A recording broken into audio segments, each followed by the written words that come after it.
All right, good evening and welcome to the City of Sunbury Planning and Zoning Commission meeting. It is August 24th, 2026, 6:30 p.m. Would you please join me in a moment of silent prayer and the Pledge of Allegiance?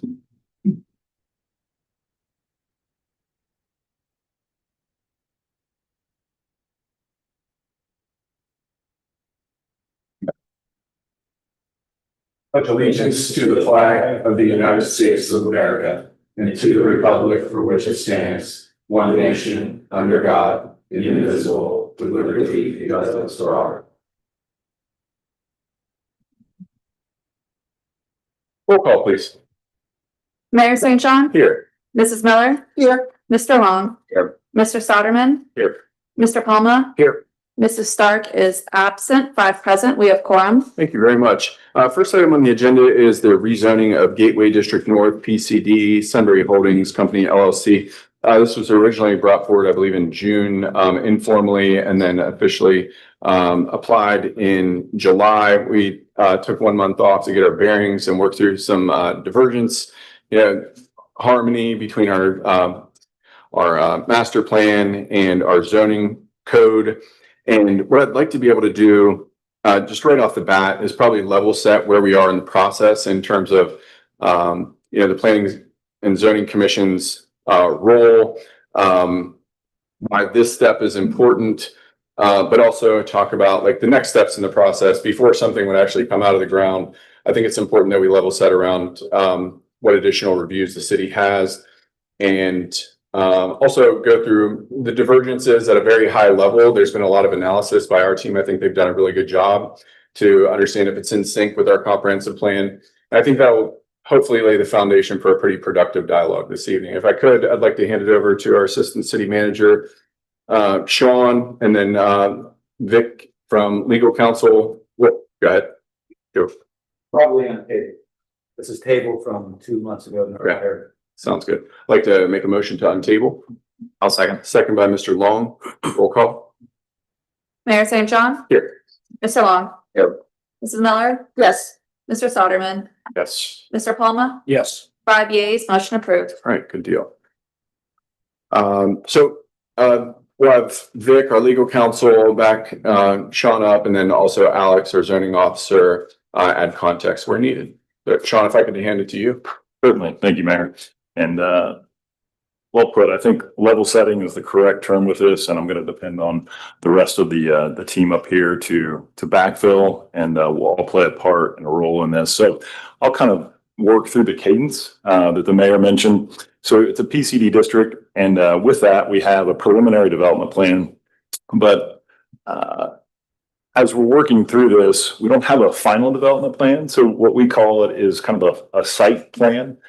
So in the text, you'll see some modifications made that are going to identify a final site plan approval. So that'll have a similar approval process as what I think you're accustomed to in the past. And that is once they finally have a potential or intended user to develop sections of the larger area, they'll bring those site plans in specifically through the board and then through council for that approval process. So again, we're covering a lot of the meat and potatoes tonight in the preliminary development plan, and that's identifying the uses associated with it, some of the screening, and you'll notice in your packet there has been a slight change with the screening. We have kicked that to the site approval process. So knowing that we don't have that fully baked yet, because it could depend on different site measurements, but there are still some guardrails in place. That will be something that's approved at the site final approval. And I'm trying to think of the other points here real quickly.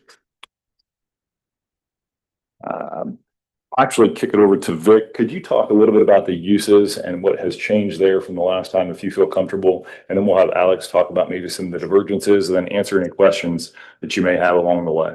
Thank you. Sure. Yes. Thanks, Sean. So in the preliminary plan or the initial application, the plan that you read, the uses was actually a little bit of contradictory language in the development text that staff spoke with the applicant about to clean up, and they have agreed to do that. Essentially, in each subsection of use, it set forth enumerated specific areas of use in the medical area, the office area, et cetera. And then it had like the catch-all and other uses of life, not including the below, but not limited to these below, which allowed essentially uses that aren't in that list to just be built without any further approval. So for example, that's been changed now so that the list is set. There is a text at the bottom which says, to the extent there's a use that is proposed that's not in this list, that would be brought back before you to review. And again, I would think that, again, to the extent the commission and council ultimately approves this, the idea would be if that would be a use that is consistent with that area, the likelihood would be that the commission and council would approve it and want it to be there. But you would have the ability and the discretion at that point to say, this isn't something that we would want in here and it's not on this list. So you would have authority to not approve it. And, just parroting further on what Sean said generally about where we are, the text originally had called out a future approved development plan. And we had asked the applicant to change that again there is some in plan development in other jurisdictions, other cities, other municipalities that have like a bifurcated process like that with the development plan. The Sunbury's ordinance isn't like that. So what you are approving is the development plan, the major site plan that will come back before you. Essentially, you'll be reviewing that in context of the development plan that comes out of planning and zoning and then ultimately is approved by council. So really at this stage, that's what we're doing is looking at that development plan, making sure that there's adequate guardrails in place that the commission and then ultimately council would feel comfortable with to give them the ability to evaluate a commercial site plan in light of this development text and development plan that's being presented to you today and then ultimately council. So that's essentially, so yes, these will come back before you at a later date. There's I don't know whether you familiarize yourselves with the commercial major site plan checklist, but there's an extensive list of things that planning and zoning would be looking at that point. Screening is not one of them. So we've updated this development text now to make that one of them so that at such times it does come back, you have the ability to make recommendations or, ultimately make a denial if what's being proposed as far as screening is not acceptable to commission and not in line with what we've approved here in the development plan time. So that makes sense. I'll throw it over to Alex and you can finish up with the diversions. Thank you. Question? I actually have a question on the uses. One of the things is conditional use that we have in our code. None of these are conditional in the development text. While I'm not attached to anything being conditional, I do like the process of conditional use where, you have to relook at it because of ownership or building change and everything. And so I would like to see whether that could be brought into this discussion too. Great question, Deborah. And what I will try to do while we're looking through this is I believe there's a section within the text that calls out for similar use in some creative fashion, which I believe Vic pointed to. If it's not in the listed permitted uses, but it's something that could be considered similar, that has the capability to again come back before the commission for approval. So in a way that could almost be considered that conditional use process as it's written in to the current text right now. I'll have to check that, but I believe that there is the similar use clause as we've taken out the wording that was there before and kicked that to the final site plan that could allow for some divergences from the very strict permitted uses. I also believe in, I don't know if Vic, you were pulling this up, in our planned commercial district, there is language regarding conditional uses where it says the need or the use for conditional uses is not necessary as we go through this process we're doing right now. So in this process, you're spelling out those permitted uses. So essentially what our code says is based on doing that, we wouldn't need to do conditional uses as well, as those permitted uses would have come through Planning and Zoning Commission already. Was there any specific use that you were looking for, or did Sean kind of take a step back. As Sean kind of mentioned, one of the things we were working at was trying to get those other uses included, but still have them come through. So in the site plan process, if there is a use that isn't specifically listed, that would ultimately be getting approved by you guys as well in that process. I don't have anything specific. I'm looking on the conditional use. It's just that I don't want to throw that option away at the beginning. Typically, so, and just to further what Alex is saying, in the sections of our code that have conditional uses as available, they're listed, what they would be, and out, like this is a conditional use, an applicant could apply for that conditional use, and then planning and zoning would consider it and may attach conditions to it, you know, in order to approve it. So it's really, in the context of this plan development, it's, you know, as Alex was saying, unless there were specific uses that you felt needed to be identified as that potential conditional use, it's really not, it's not, you know, the same application. And as Sean indicated, the language which does allow a uses potentially subject to discretion of the Planning and Zoning Commission and subject to the discretion of council. You know, if it's not one of these medical use that's enumerated there, and there's a bunch of them, how many, I don't have it in front of me, but we got 10 or 12 or 13. If it's something else that's a medical use that's not on that list, planning and zoning right now, if it's subject to this language, provided that it's approved, would have the ability to consider that, because that's what that catch-all language is doing. It's saying we may not be able to contemplate every possible medical use right now, so we're going to say, if it's not on this list, you can apply for it and we'll consider it. And if it makes sense and, you know, health, safety, welfare is all maintained, then planning and zoning could approve it. So in a way, that's kind of what you're getting at, but not exactly. I guess schools would be in this kind of area, schools is where I'm concerned. That might be my one that I would point out. I don't see schools in this area, you know. Whether, you know, that's something I want us to discuss, you know, and just things. And then the other one was the bed and breakfast. My concept of bed and breakfast doesn't fit this area. And it also didn't seem to fit when we were talking about changes to the code. So that's the one item that I would be interested in drawing a line through. Deborah, you're saying that the bed and breakfast is currently listed as a permitted use in the Development text. development text. Okay.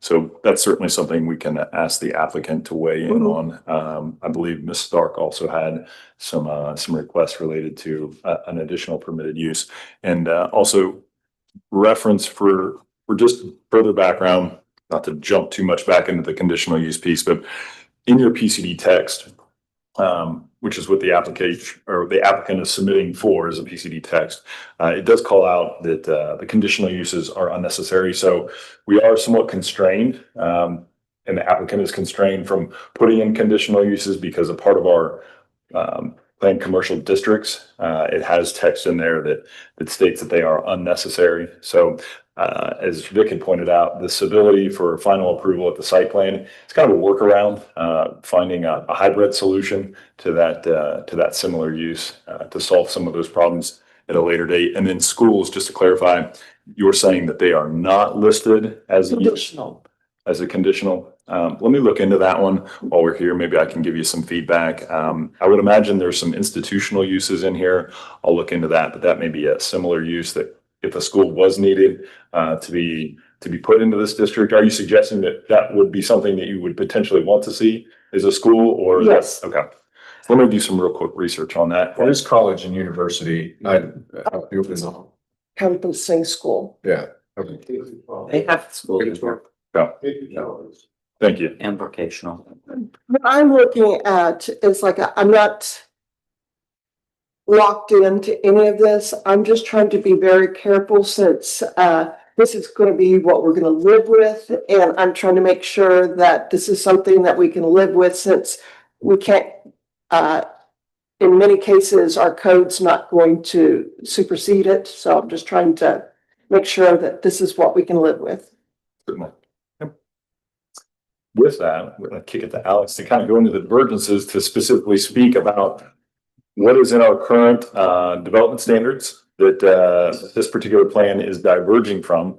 So that way we feel comfortable with the development text. Because again, like we said, this is really the as I say, meat and potatoes is probably a better word for this. Framework. Thank you. Looking for somebody to help me out there. Throw me a bone. The framework of the text. And so we really want to make sure that we feel comfortable with what's being presented tonight. So. Thank you, Sean. So I won't go through these one by one. If you guys have specific questions on them, I can definitely ask. But generally speaking, I use the term generally consistent a lot throughout this spreadsheet I gave you guys. Examples of that would be that right at the top of the list, open space. The Parkway Plan prescribes open space, trails, green spaces, and parks to be included. So it talks about those items, but it doesn't say directly how much open space should be considered for projects like this. So we have a lot of similar cases to that. Same thing with lot coverage. So increasing lot coverage to 85%. While the Parkway Plan doesn't specifically address a percentage, it does say high intensity and density are supported in it. So I found that generally consistent without being the exact phrasing that was used. The one that is consistent would be the 85-foot height limit that is specifically addressed by the applicant in their development text, and the Parkway Plan specifically lists 85 feet for the Gateway Mixed Use District. This particular parcel was considered Gateway Mixed Use or Gateway Residential. Gateway Mixed Use would have the maximum height of 85 feet, whereas Gateway Residential is maximum height of 55. So this is consistent with the Gateway Mixed Use itself. Aside from that, there are a couple items that I put on here that staff requested clarification, both of them related to screening, which we did get answers from the applicant on. In that case, as Vic was saying earlier, or Sean was saying earlier, screening more or less now has a second review at the site plan level. So after we get through this rezoning, that kind of sets up the framework as it was put, and then we're referencing back to this framework for each individual site plan that is approved. So as far as screening goes specifically, the applicant requested that no mounding be issued, which I think is consistent with the Parkway Plan. We wouldn't want mounding on these interior lots of this specific parcel. And then screening specifically would be used to screen mechanical and then screen dumpsters and trash enclosures on the site as well, which is consistent with our code. So they added that language, and then in addition, a screening review at the site plan level. So that takes us, rather than the kind of open diverting from the screening without having that alternative method or alternative phrasing, as Mr. Soderman put it last time. This kind of gives us another area to reference and another required review from the Planning and Zoning Commission level. Aside from that, there was nothing else that really stood out. I know outdoor storage and screening, it wasn't addressed in the Parkway Plan, so there's no specific language we can point to that would address that concern or address the divergence specifically. But with that, I can kick it over if anybody has questions on specific divergences listed or any of the consistencies I put on here. Any questions on divergences? I have questions. Is it just questions or also? Well, questions, comments, I guess just on divergences, then we're going to go into open comments. Yeah, I have some questions on the divergences. Go ahead. And I believe the words state that screening is only required on trash and mechanical. If we say that that is approved, when you get the site plan, can you say, oh no, you also need screening here? Is that what we're saying? Yes. That is what you're saying. And that's, okay. So this does set the framework, as I think the mayor indicated. So if it says that's the only place they're required, how would we go to site plan and say, but screening is also required elsewhere?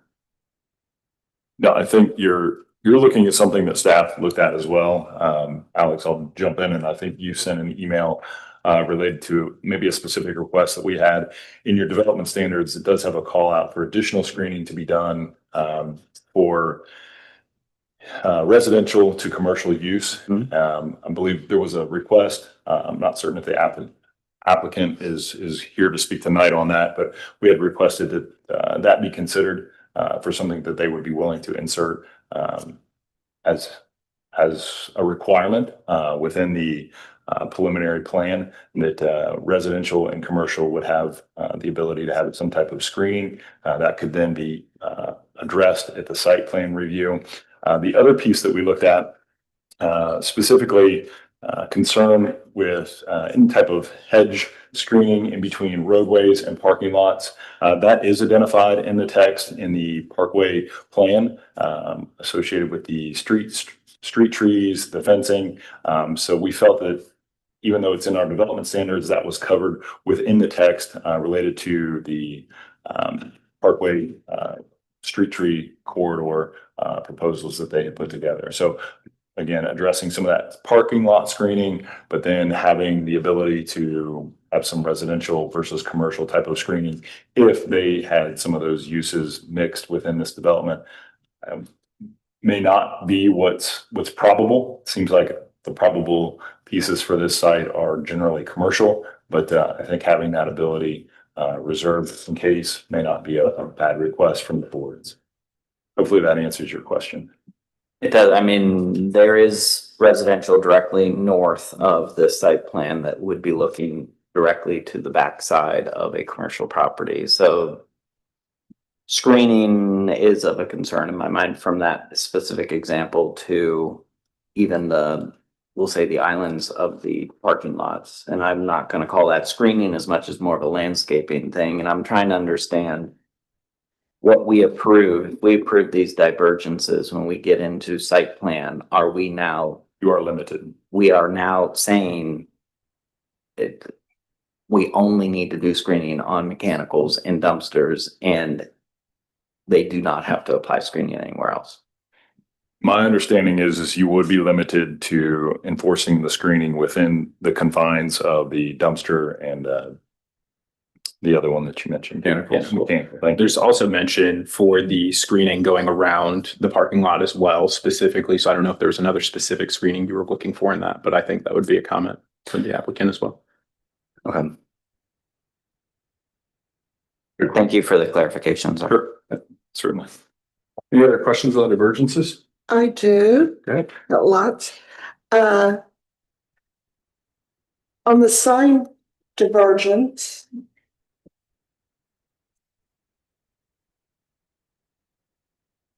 Could we get, how should I say this? More clarifying language on what they're wanting on signs? Because as I've noted, I read some of the language different than what other people have read. And so I think it needs to be clarified, because the first couple times I read was the 70 square feet total for all the 3 signs that they were looking for that roadway. And I don't think that's what they meant, but I don't think I want 70, 70, 70 either. So I would like to see some clarifying language. Which page? That is on page 21. That is the intent. I mean, 70 square feet is 7 by 10. That's the microphone. Didn't say you printed. Greg, can you step up to the microphone? Thank you. Yeah, the intent for the signage is 70 square feet per sign. You take a 7 by 10 area on a 200-foot wide right of way. It's something that we're trying to establish limited opportunities to provide signage along the parkway. So 70 square feet, if you have 2 or 3 users on each sign, you're looking at, 20, 25 square feet each, 5 by 5, 6 by 4. What I'm saying is, I don't know if I'm okay with that or not. I'm just saying, if 5 years down the road, I read this, I could, tie this up, because it reads you know, and I don't want us to get down that road and not have all of us on the same page.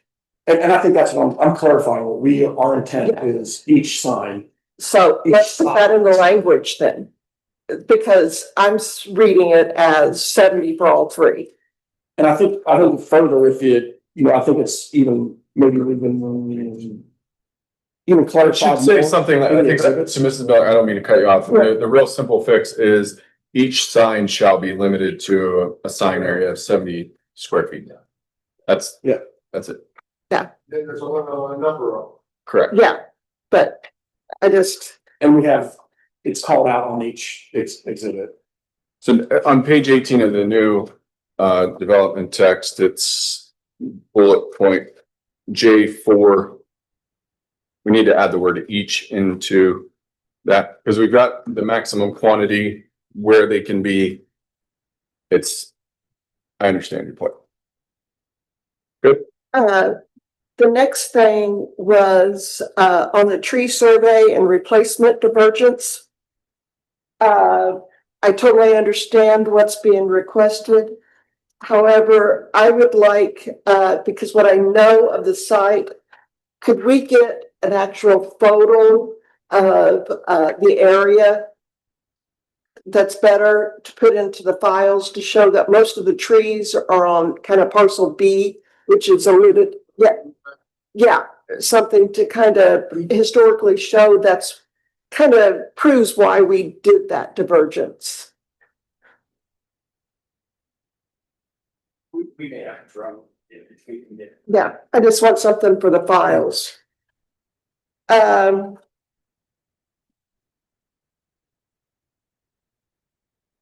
Another one, which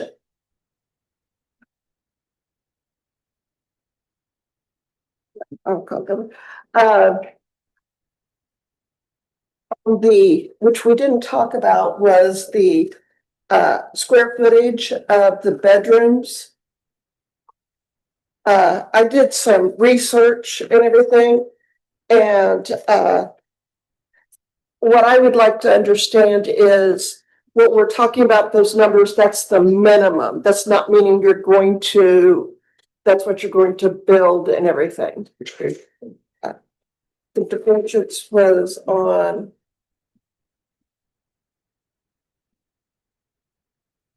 uh 19.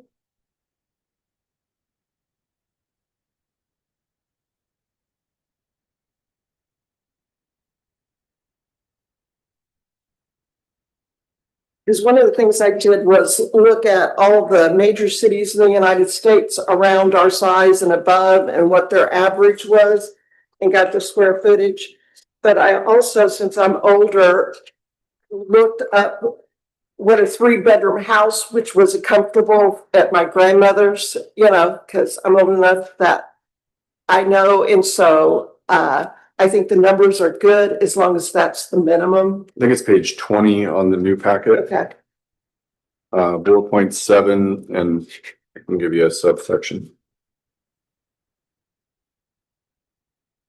That's all I have. Any questions? So, can we just make sure we're clear on this one? So page 27B, require the following minimum square footage for apartments. What language are you proposing? It's got limitations on it. I just wanted to make sure that that was the bare minimum. It's the intent, correct? Yes. On page 11 and 13, it's spelled out in standard. Yeah. Thank you, sir. I'm just gonna double check that. My grandmother's house was 925 square feet, 3 bedrooms. And it was ample, so going up to the 1,000, the kitchen was the smallest, and adding a second bathroom, 1,000 was perfect in my mind for that area.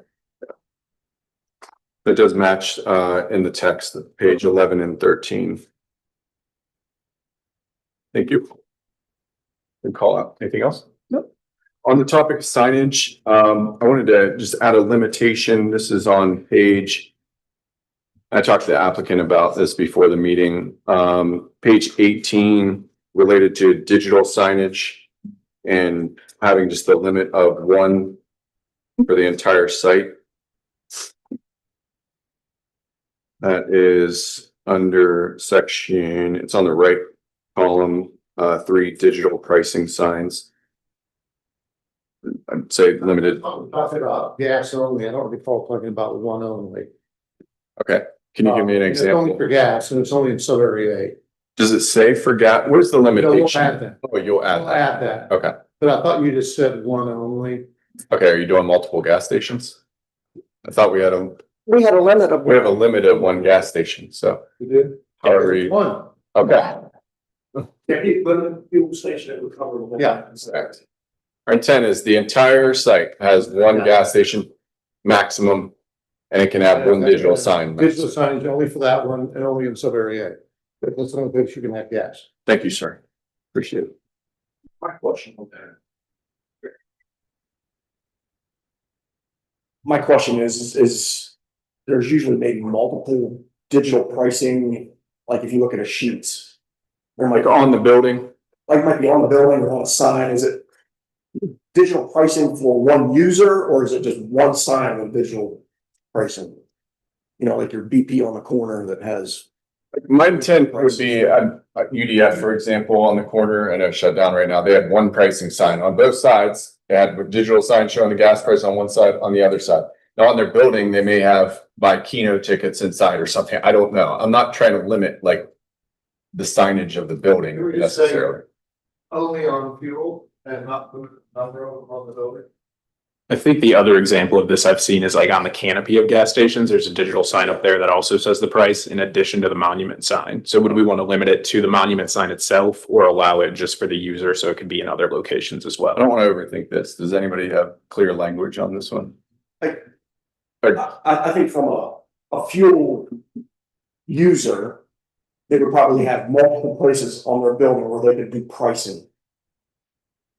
So what I want to have happen is we can put the big sign and make digital pricing there, and then they have 3 other opportunities for pricing that can't be digital. That doesn't make sense to me. Or yeah. Where they want more. Like Alex said. Digital on both Wilson Road and Silver Park. We'll come back to this one. I'm just gonna look up some gas stations. I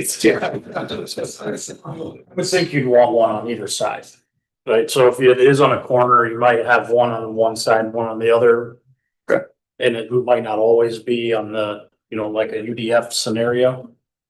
I mean, I'd understand that if you used to. Limit digital pricing to fuel pricing only. And that provides that one user the opportunity to change their sales prices digitally. I hear what you're saying. I'm just checking a couple gas stations here. Perfect. Thank you. All right, Keith. So I know you mentioned the tree replacement is excluded. I know there might be limited amount of trees, but is there a reason why we're excluding the replacement of trees? When sub area B can handle additional trees that are being removed? I think the thought is if you look and we committed to the treescape along Wilson Parkway and Wilson Road and Sunbury Parkway, that more than makes up for any other tree replacement policy that may be. That was the reason why we couched that way. We committed to that in our tree replacement. So we are adding more trees just in a landscaping. Right. That's right. So why would we ask for the divergence if, Because your code requires them to be replaced differently than what we're doing now. Now, we're also putting them in the islands and the bigger parking fields as well, and that's committed to as well. I would ask the same question. Mark. yeah, and maybe I don't understand that what we are asking for inside of our code as far as tree replacement. But if we're saying there's no trees on this lot, I don't even see why a replacement is needed. If it is needed, they're putting plenty of trees in, so I guess I don't understand why we would even ask for a divergence because they're gonna meet that anyways. I would rather not grant a divergence on something that's not needed. In my opinion, is, and I'm going to just make up a story, just kind of, that's the way my brain works, is there's 5 trees on section A. Mhm. They would have to go out and get a survey of those type of 5 trees and the condition and everything. And it doesn't, where if they then have to destroy them, we're adding more monies to the pot that they're gonna have to do, and knowing that they're going to replace more than the 5 trees. So we already know that up front. There's so few trees there. So we're just asking them to spend money that's not necessary. Fair, but I want to assure that we're not granting this divergence as well to the other sublot when the day comes that they develop that. That they no longer need to do a survey or a tree replacement when they go to develop that lot then. That would be my concern on, now, if we're granting this just for area A, I'm not sure why we would need a divergence. If we are granting this for both sub areas, I'd be concerned that when the day comes that sub area B gets developed, that there is no tree replacement or tree survey done at that time. I think the request, if I'm not mistaken, our intention, given the location on the site, is most of the trees are on B. Mhm. And as of today, we don't see any development happening on B today. And so our intention is not to go out and survey trees that we know we're not going to impact. Now, I could certainly see as part of this site plan review that if there is impact to these trees, then you would probably request us to go survey what we're going to impact. At that point in time, at that site plan, I think that's what the divergence is we're requesting, is that we don't come up front and go survey something that we know we're not going to impact. So do we know for sure whether we are approving this divergence for just sub area A or for the full development? It's for full development or I would not want to grandfather in the ability to skip out on a tree survey and replacement when 10, 20 years down the road that development is done. So what you were saying, Greg, is that when you develop that, you guys would do a tree survey for sub area B at that time? I think if there's any impact, yeah. If you look at our plan, we can't do anything in that area. You have to make a whole new plan to impact it, because it's all over there. With the exception of, there's a few trees along the northern boundary there, outside that open space and natural amenity area. It's in that topography that one. Yeah, that's in that, green bed.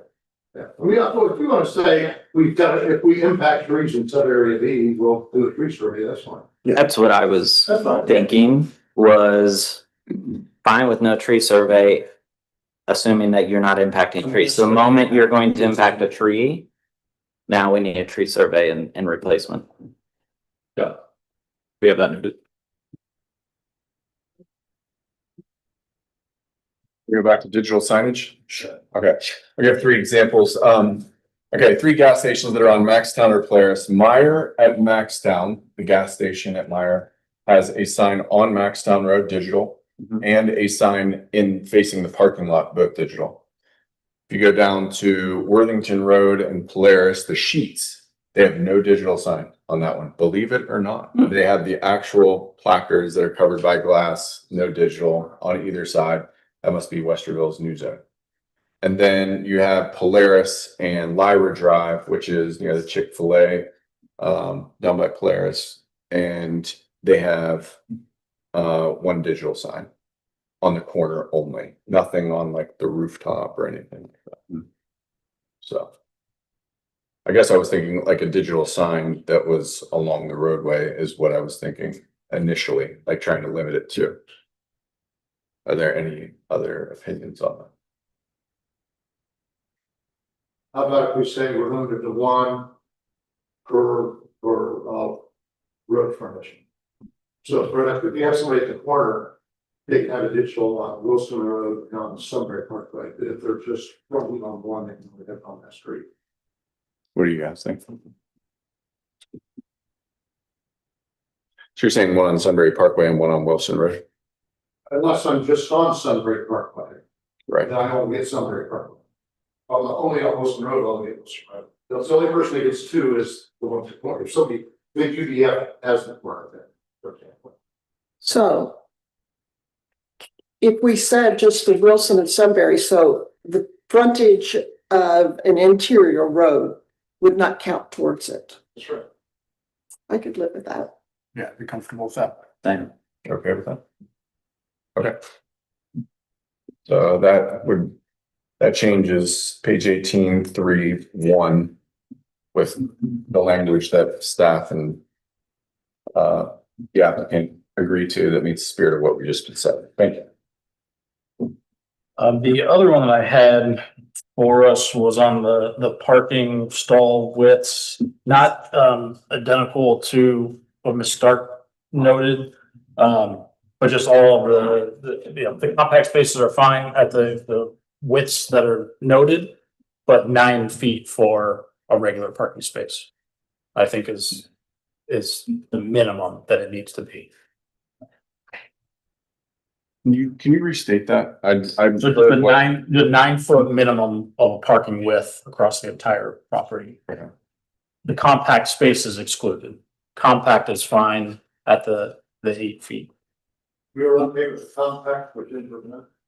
Okay, but Shannon was not okay with. Shannon was not okay with that, Okay, but that makes sense for a compact space. are there limitations on the compact space? Like Yes. where? So the limitations on, so compact is general. The definitions are based on the length of the vehicles. So if you have a compact space, it typically needs to be noted as a compact space signage and typically with a bar at the end of the space to tell you cannot exceed this area. Right, I understand that. Open kimono. What's to say that they just don't make them all compact spaces? There's no limitation on the number. Quantity. Is what they're saying. 10% of all park spaces. So a parking lot under 100 has no compact space. Okay. Can somebody point me to the language I was looking for? 14. Similar language with ADA spaces. You want to tell them what you do for a living? No, Okay. Okay.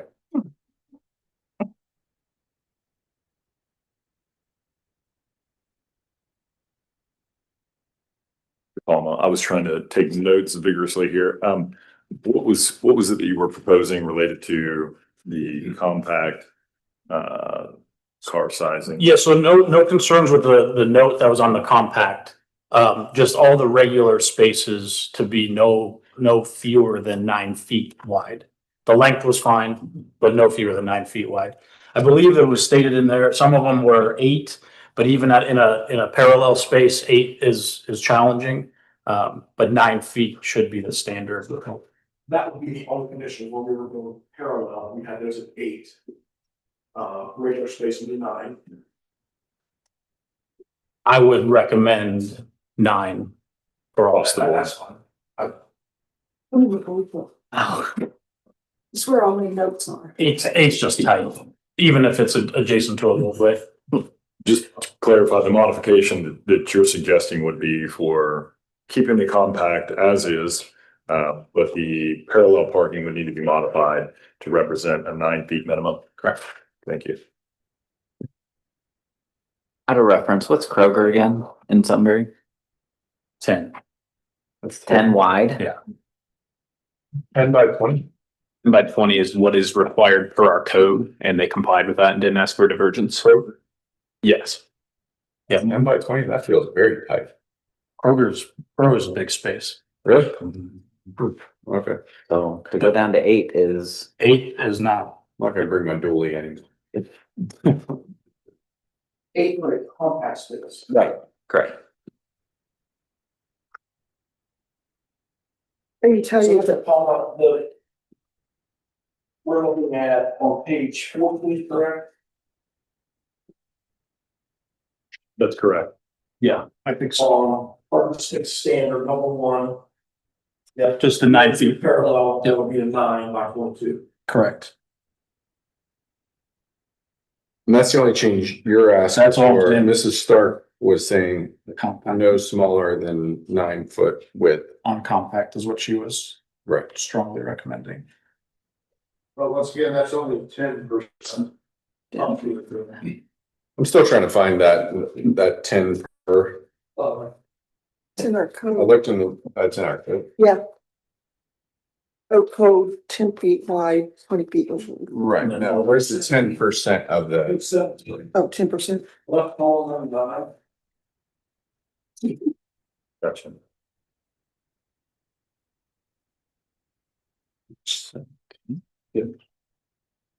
Compact spaces, parking Parking area. areas with 100 or more spaces, up to 10% of the required spaces may be designed as compact spaces. Okay.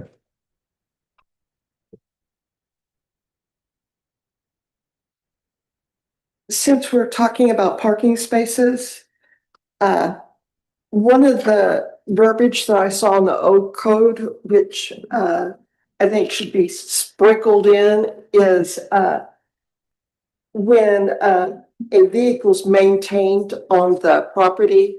An example I was looking at was like a funeral home or mortuary. You know, it had so many spaces, but the original language also included, you added one for if you maintain a hearse or something like that on property or other things. And I'm not saying it has to be that one, but I did see several items or areas that that's probably appropriate to put that in there.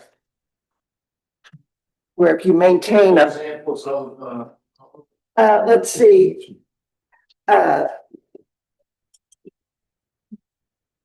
Like a fast casual restaurant, it said if you had a delivery vehicle that you needed to have a space for it, so that's kind of where I was going. Or like,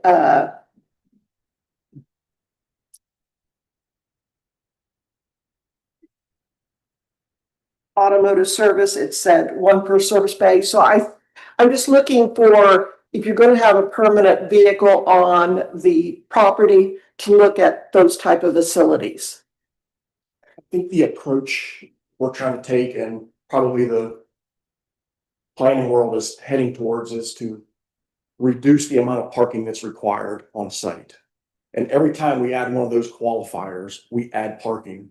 What we're trying to do is allow the market to dictate how many parking spaces should really be on there. So if we do have a user who does have a delivery vehicle, let them make that decision that, hey, I want 13 spaces instead of 12, instead of dictating or regulating that they have to add that much extra asphalt.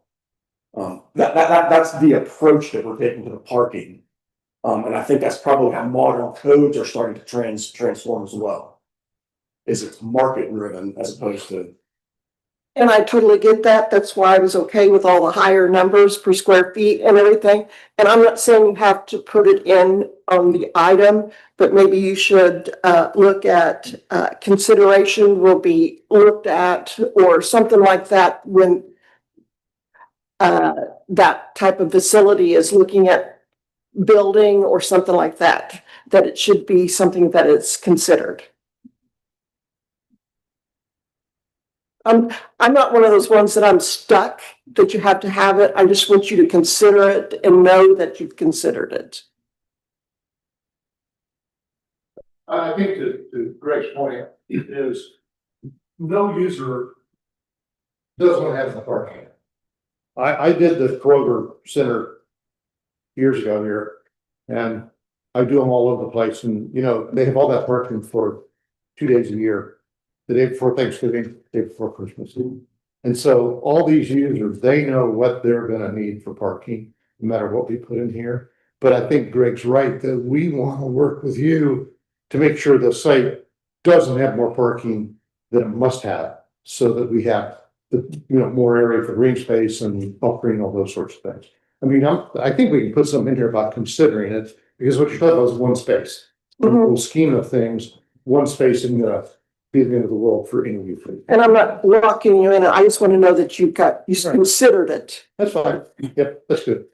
And I will admit, I'm one of those people that I don't go to certain stores because of the parking. Parking space, yeah. And I don't go to A parking. restaurant, I don't stand in line in a restaurant or go to a restaurant with the same type of parking space.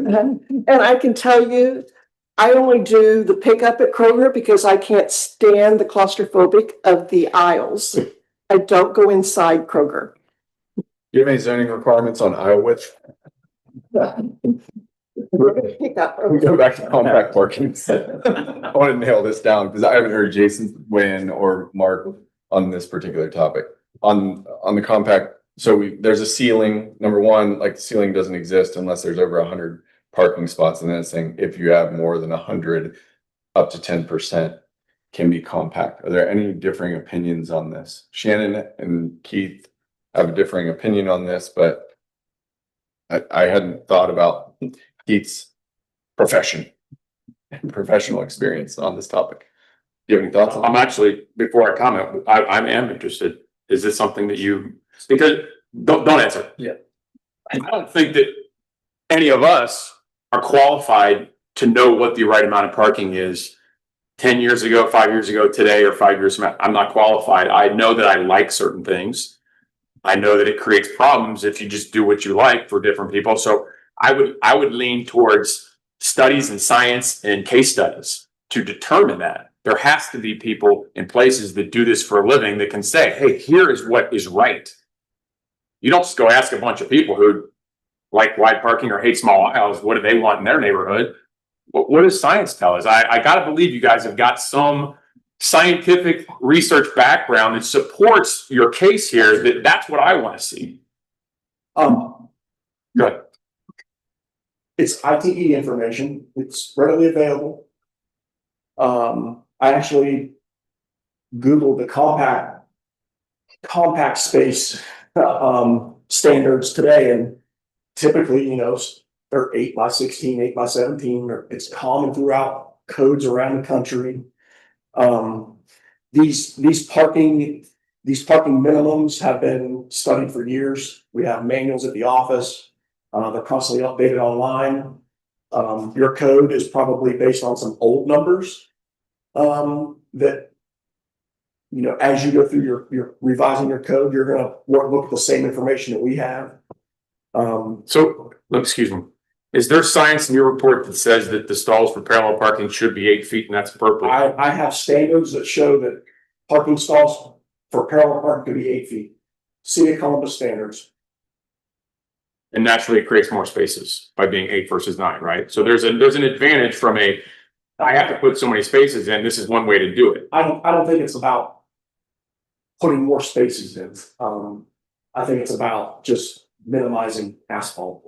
Some of it's that. So my 2 cents, it's typically at the end of a drive aisle where you, for safety purposes, you do want a space there, but you need it to be shorter so you do not have the dually that parks at the end of the drive aisle that sticks out. And so your 20-foot drive aisles that are existing, which are that's close to where you want to be. If you're extending into that drive aisle, you're now reducing that driveway.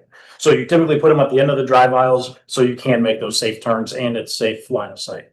That's where you're going to have the compact car, and that's where that 10% comes in. It's not necessarily to add the spaces. If you have space to utilize, you might as well utilize it in the most effective manner. Yeah, the general move towards reducing parking counts and parking sizes, it's just right sizing the parking spaces for the size of the cars nowadays, for most of the cars on the street. Are cars getting smaller or bigger? I would say they're getting smaller. From when your code was written, cars are absolutely smaller. It's very, very rare that we encounter a code standard for parking size that's larger than 9x18 with a 24-foot drive aisle. These are best practices that we're putting into these development standards. I'm not really opposed to this, I guess is what I'm saying. It's not a hill I'm ready to die on, and I think the language is fine, and I agree with Keith on increase the parallel parking by 1 foot from 8 to 9. I'm fine with all the other standards. If there's any other debate on that. I'm satisfied with it. Okay. On more issues on parking. I didn't in the first place have any issues with parking, so you pointed at me. All right, everybody face this way. Do you have anything else? Okay. I know I spoke a lot at our first meeting about my personal concern about signing my name at the bottom of a blank check for 16 divergences. I feel the same way today. I think it's asking a lot. If I were invested in winning approval for 16 divergences, the first thing I would do would be to explain myself with pictures and exhibits. I would say, this is what your code, here's a picture of what your parking space looks like, and here's some pictures of what the car looks in that space. Here's what we're gonna do, and here's why this is better. That helps laymen, maybe not Keith, but the rest of us, to be able to visualize. I think planning and zoning in a lot of regards is, especially at this stage for a project like this, for us, is about feel. Do we feel that these guys are gonna do the right thing? Are they just trying to squeeze more? What's the term that I hate so much? Doors equals dollars. We're trying to just get every little ounce out of the real estate we have available. I dislike that from a planning and zoning standpoint. I want to get the feel that that's not what you're trying to do. That's not your priority. I want to know that you're about doing what's right.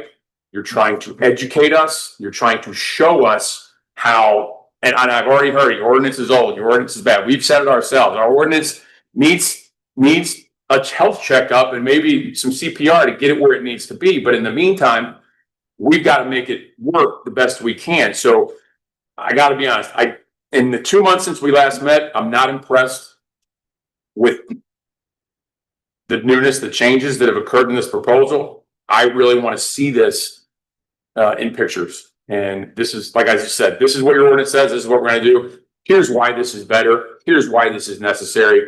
Here's how I can help you guys get behind this and support this plan. I appreciate those comments.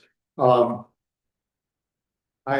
guess what we thought was that the number of illustrations that are attached demonstrate to you that we're planning very high quality standards for this project. I know you've heard us say before that our landscaping and our entrance feature and our buffering along Wilson Road and Sunbury Parkway are what we call New Albany standards. In other words, what many would say are the highest standards in Central Ohio. And that's what we are committing to build to. I understand your point about parking. We didn't do that. I'm sorry, we didn't do that. Didn't understand that that was a request. We are here trying to have you feel that we are providing best practices to you. You've heard Greg explain that a lot of this is based on the science of the work he does.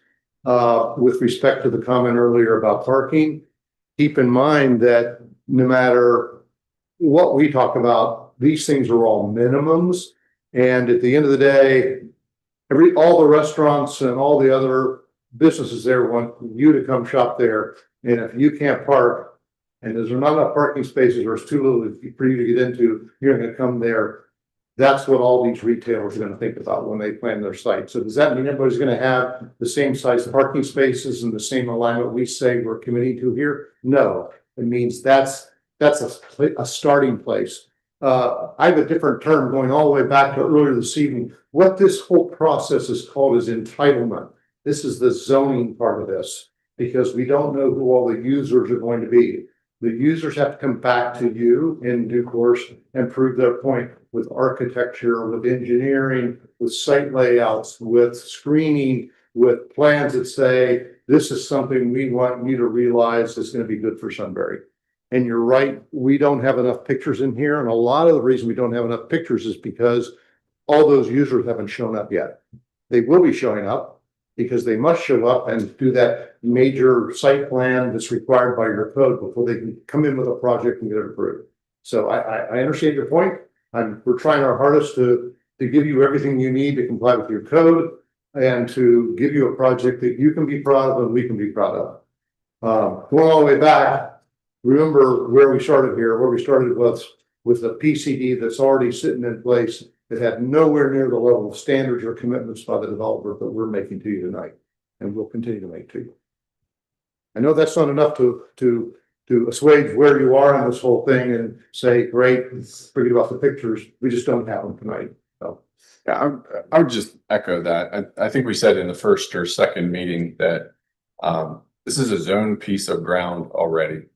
And the standards, in my opinion, are much less than what is currently approved. And you could come back through like the site approval process and build, you know, based on our zoning code that was approved in what, 2018 or so.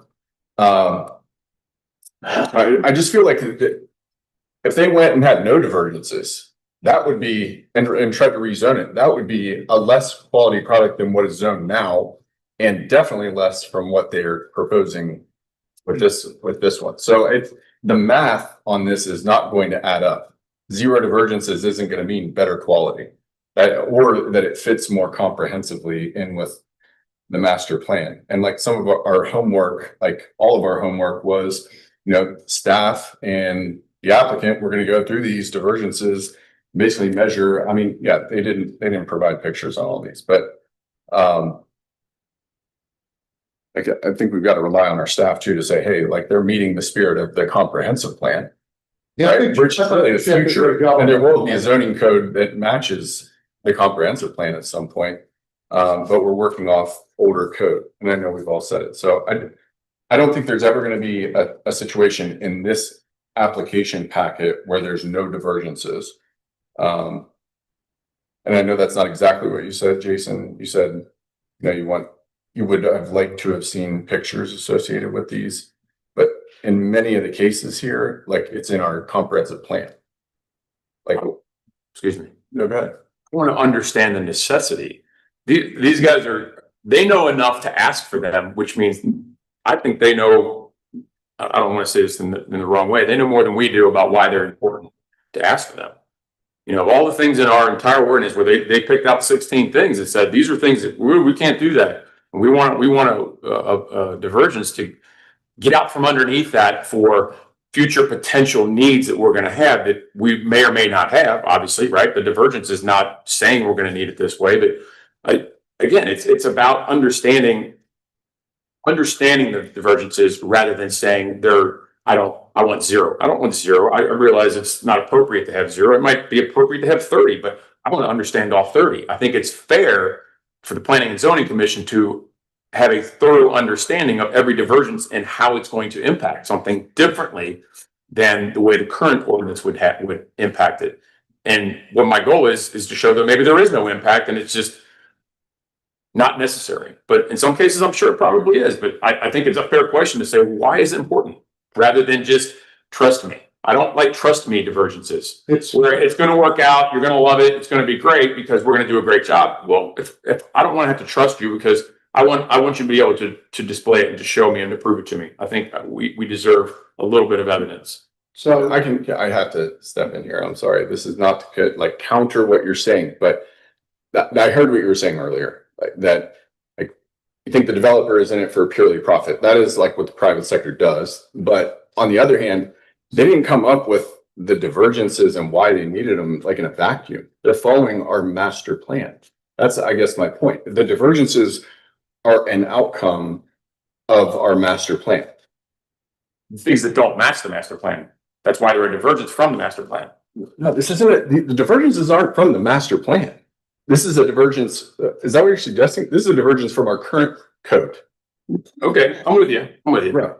Okay, so the master plan is something that they took and said, okay, we can actually do that. We can envision what you want. We're going to try to fit it into the box of your current code. You're going to have a lot of divergences if we do that. I understand.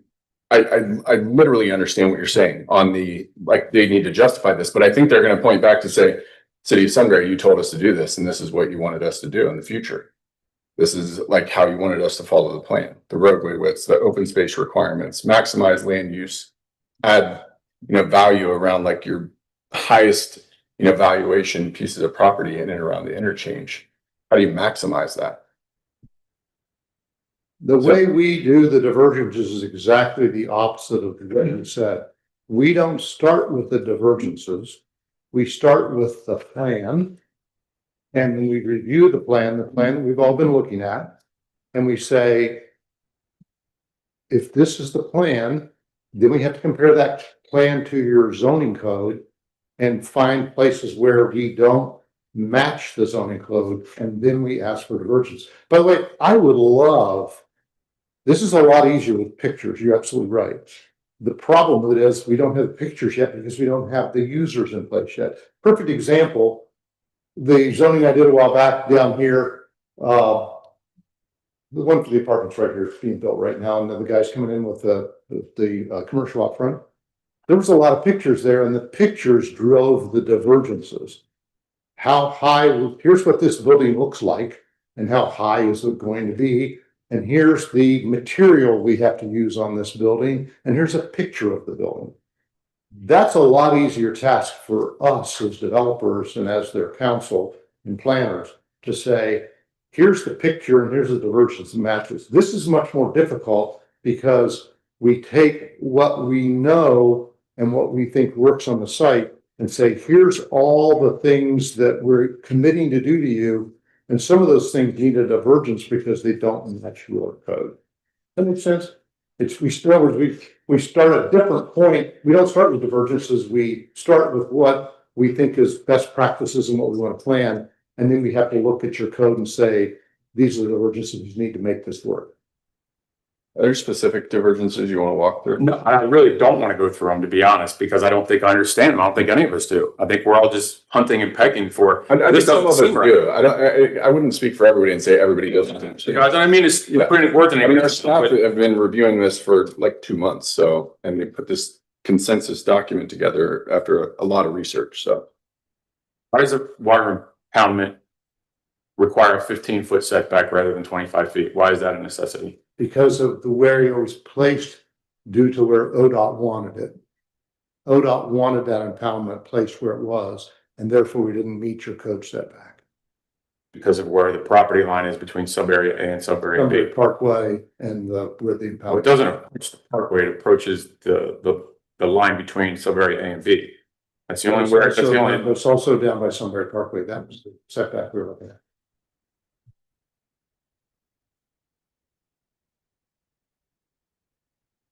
I don't think it, can we pull that, can you pull this up? You got that, Frank? It was in the, That one? That one. yeah. Where does it approach the parkway? The water impoundment? They're way back. The only one I see is where sub-area A and sub-area B, that jagged line that goes top to bottom, it crosses over, that's where you get into the 25 feet won't work. They're gonna be a road south of the detention pond. Yeah, there's gonna be a road there. I'm trying, I gotta look at I don't want to misspeak here.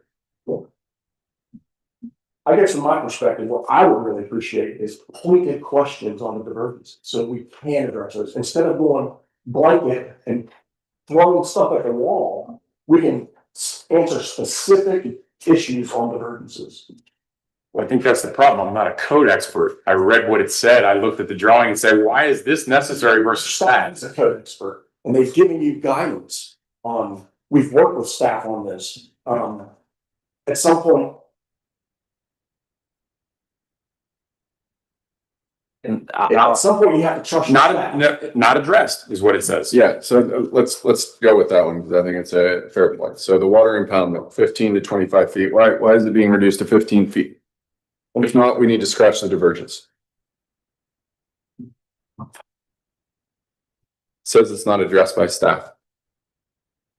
15 feet is the distance from me to you is my concern. Mhm. And I'm the pavement and you're the water?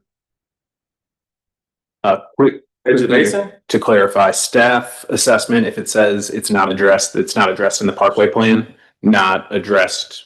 So simply the parkway plan doesn't state anything on this issue. Okay. So it's not that they didn't address it or our code doesn't address it. It's just that there's no way to compare it to the parkway plan because it's not mentioned in the. Okay, so Jason's asking for justification. I think that's fair on this one. Also, keep in mind that the pavement doesn't go to the right of way. How far is the right of way from the edge of the pavement? Typically another 15 feet of loose, isn't it? Okay, for your divergence, it actually states relative to the edge of the It's pavement. the right way. No, it says, you changed it. And I noticed the change. It was the right of way, now it's to the edge of the pavement, which is a different line. This is about where we can locate parking from the top of the bank next to the water impoundment. Sure. And the water impoundment has a sloped edge down to the water's edge. So that's included in the 15 feet, at 15 feet over, 15 feet down potentially. Yes. What's the slope of the water impoundment typically? I don't even know. That's 3 to 1. 25 degrees, 30 degrees? No, we have a normal water level, we have a top of. What do you measure to the top? We have a normal pool elevation. Outside of the normal pool elevation, you have a slope that gets to the top of bank, which is the top of your impoundment. Which is when the pond is at full storage capacity, that's your edge of impoundment. There may be additional height above that on a gradient. We're proposing that parking could be located 15 feet away from the top of the impoundment. 15 feet from the highest potential water level. Yes. Did I say that right? Yes. So not the normal or standard or middles.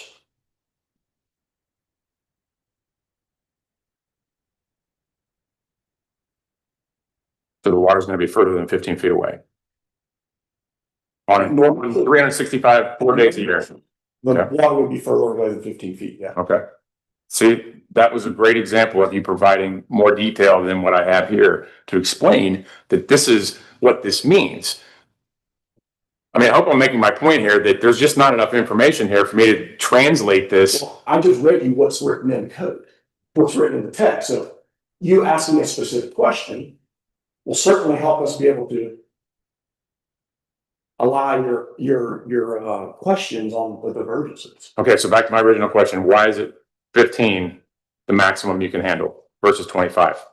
Because there's gonna be a road? There's probably some assumption for parking located somewhere around there.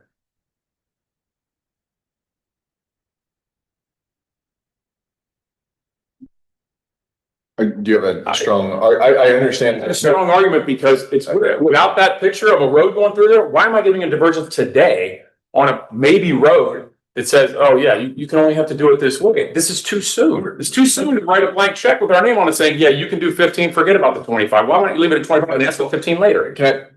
Okay, so I think the default position is you're saying if you don't know the answer and we want this to generally move forward, I haven't heard that anybody is like standing up against this proposal, is you're asking them to remove the divergence and go to 25, the code. Is that what you're saying? I'll go with that, sure. Okay, is that, all right, I'm not gonna press you on like your justification other than then you're saying that that's our code and you don't feel like their request is justified at this point. I don't think the divergence is justified with the information we have to justify it. Okay, are there any other ones you want to go through? I really didn't want to go through any of them. The way we've approached this, given that the mission for this area plan is to provide the highest and best use with your most intense development in your city. This is what a 25-foot standard would be something you would expect right out here next to Kroger. Our opinion is, given the intensity of development and efficiency of land use that you want at this interchange, we would reduce that to 15. That's the essence of our request. I understand. It's to maximize the efficiency of that ground, their most valuable ground in your city. The default is it's grass. Is that the argument, or is it again back to code? I'm sorry. I just want to make sure I'm. Yeah, sure, it would be grass, I assume, or path or anything. It could be, it's not a pavement in the dead of winter with snow piled up and they push the snow there up to there. And now when the car goes up over the bank, it's only got 15 feet before somebody drowns. It's got 25 feet. These things there's safety aspects of this as well. I mean, because it's going to be a slope. I don't know that I ever heard what the slope is going to be down to the standard basin. Like 4 to 1. Typically 4 to 1, 5 to 1, 3 to 1. But also, Yeah, it goes to a shove. there's a safety shelf required. That's true. Once we hit impoundment, that's under, you know, the engineering standards. Once we hit the edge of impoundment, which is what we're writing for in the code, we're not dictating what the slope is on a pond here. Could I ask a question based on what you said? Sure. One of the things that I noticed from our discussion is the two standards in the code. One is to the right of the way line or to the center line of the adjacent public right of way. But your divergence is a third measurement. Is it possible to change your third measurement into the same language as the right of way or the center line? That's a good point, and let me make a distinction here. There may be a situation here where we don't have a public right of way next to this impoundment. It may be a parking lot. It's a private parking lot. It doesn't have a right of way edge or a center line. That's what we're going towards here. Or an interior part of it. Yes. These aren't, well, I don't have a public street we're having around that, but this area is public setback there. Okay, so let me ask this question to staff. In our code, do we have anything when there's not a right of way, any measurement for water impoundment? Can you ask that one more time? He's saying there's no public right of way, in which then nulls are two measurements. And so I'm saying, does our code address that if there's no public right of way? It's a good question. I mean, is the divergence even needed? Is that the point? The purpose of our divergence was to clarify, we were going to put a 15-foot buffer around our impoundment area that you can't put pavement up to. Let them look at it, because I'm thinking you don't need a divergence because there's no right of way. But there could be. But there could be. There could be a road going through there in close proximity to that. But then if we don't have anything, then you could come back later and say there's now a right of way where there wasn't, and the divergence could be given. Well, this gets back to the whole issue of where we are in entitlements versus major site. Mhm. And if we don't have it now, then we have to negotiate with the major site plan. What Greg, I was talking about, why did this make it 25% setback? It's slow, it's in the 15 is 25. Okay. Sounds good. We're just trying to establish something. I appreciate it. Thank you. Which then that means we don't need a divergence. Well, Now, you still have that issue of the center line, but I think it's It says or. that. Our code currently does not have a setback from water impoundments. It's strictly the right of way or the center line. so if it's parking lot, they're agreeing that it has to be 25 foot off. It's not public, that's not center line, that's not right of way. They're agreeing to that. They're in the negotiation, they're saying you win. They're giving this, and they're giving us a chip to hopefully build some momentum.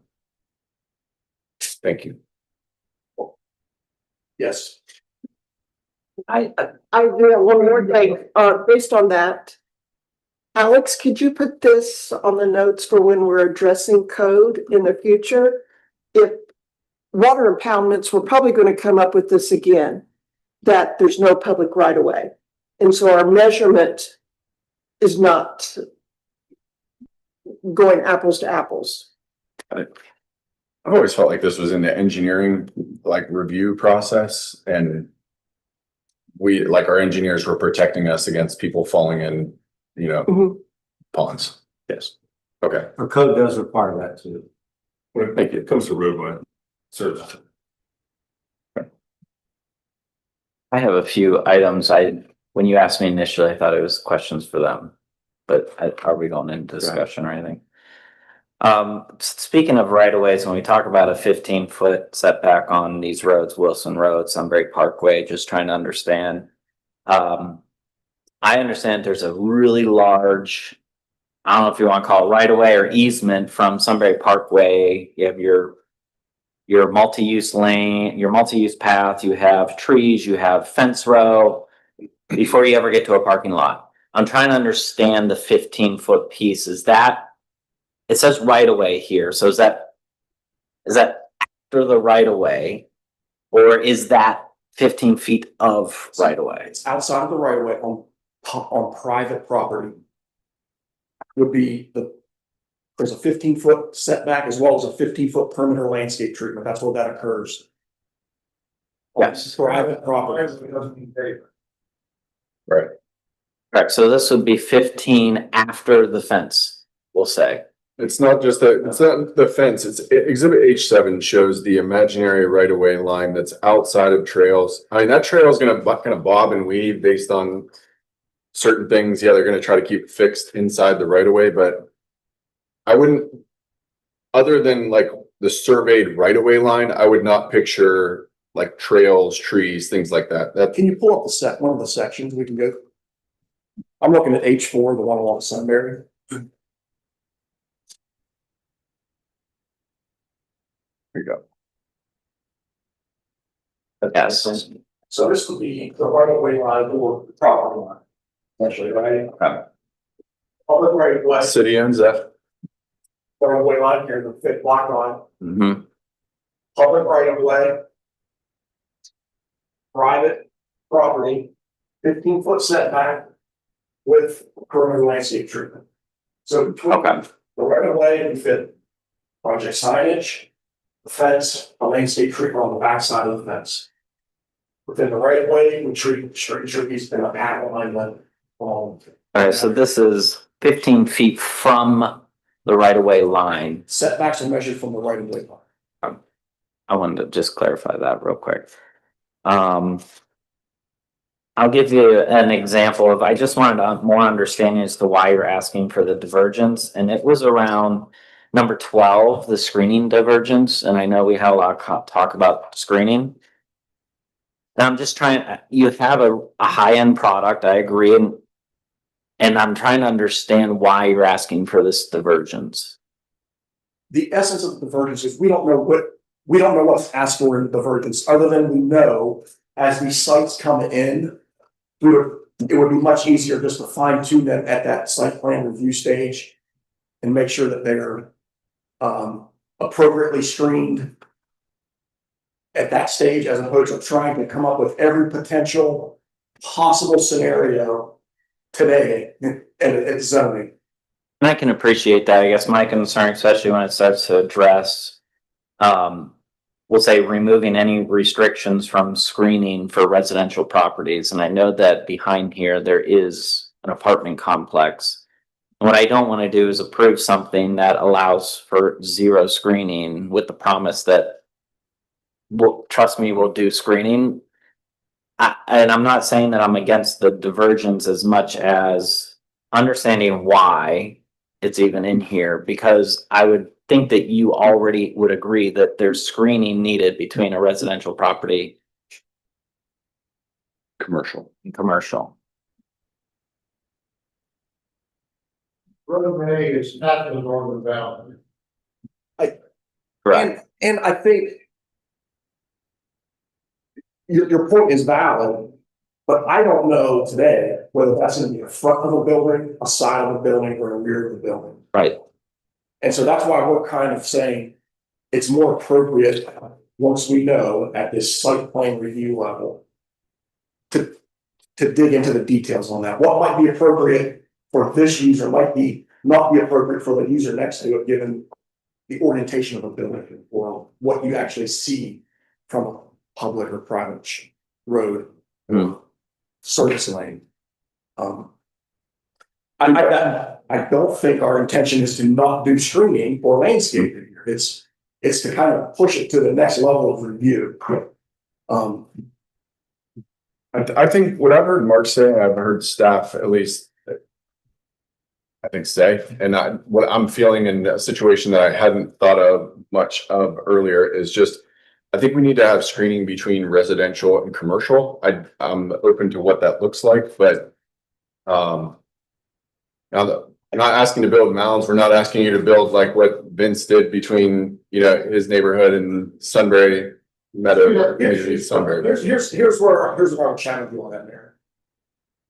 Your area plan calls for mixture of uses and integrated uses, pedestrian friendly. And when you look at someplace like Bridge Park, tell me where the screening is between the residential and the commercial. You've told me 100 times we're not Bridge Park. I'm just saying, well, I'm saying, Stuff. in instances like that, where you start to integrate these uses a little bit tighter, so you don't have these separate uses on individual parcels. That's what we're trying to prevent, is some unnecessary screening between something where we would want it to be a little more integrated, I think. I think it's necessary. You think it's recommended. They said it's an option. I feel like it's something I hadn't thought of in this plan. And when people are living in vicinity of gas stations or garden centers or grocery stores or Valvoline, I don't know what it's going to be, but if you've seen any of our planning and zoning commission meetings in the past year, you know that screening is a pretty big deal. And I would highly recommend adding language in for screening between residential and commercial. As long as we're not in the mixed use problem. Because remember, we could have residential over top of. Sure. Yeah, of course. Mixed use problem. Of course. Of course, and honestly, my concern is that there's existing apartment buildings there. And my understanding through conversations is based on your plans, and I know you don't have site plans yet, but whatever goes in there is most likely going to be looking at the backside of something. And we want to assure that we're not having a conversation later that we said it was okay to not have screening. Okay. Thank you. Thank you. And then real quick on the tree survey, real quick, like just save you guys some time, like I don't know if in the rewrite of that, anything over a 4-inch capler, like you could impact it a little. Oh, yeah. We could probably do something like that too, and inside of that language, Typically, just to help you with that. I think our code says 6. Is it 6? Yeah. Okay.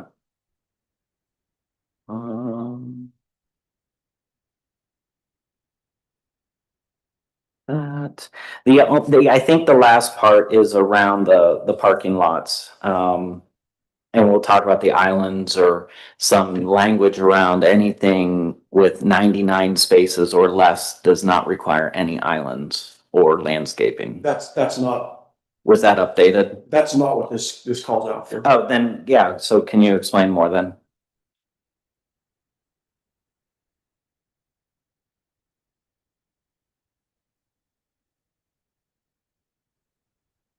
I will find. On page 10, or excuse me, page 20. So on page 17, there's probably 2 places again. Let me make sure. Tell me the site. Yeah, so we're on page 17 where we talk about lot interior landscaping. It says the interior of any parking lot containing 100 parking spaces or more and not in a parking structure shall be landscaped. Right. So parking lots that are 99 and below would default to your code. Okay. That's how that is intended to be executed. So our divergence is for parking lots, 100 spaces and greater. It's not saying there's no landscaping for parking lots 99 and smaller. That's a good clarification. Is that? Staff, is that the way you interpret it? For that specifically there. Page 17, C1. C1, and then the divergence itself is on page 21, it's number 14.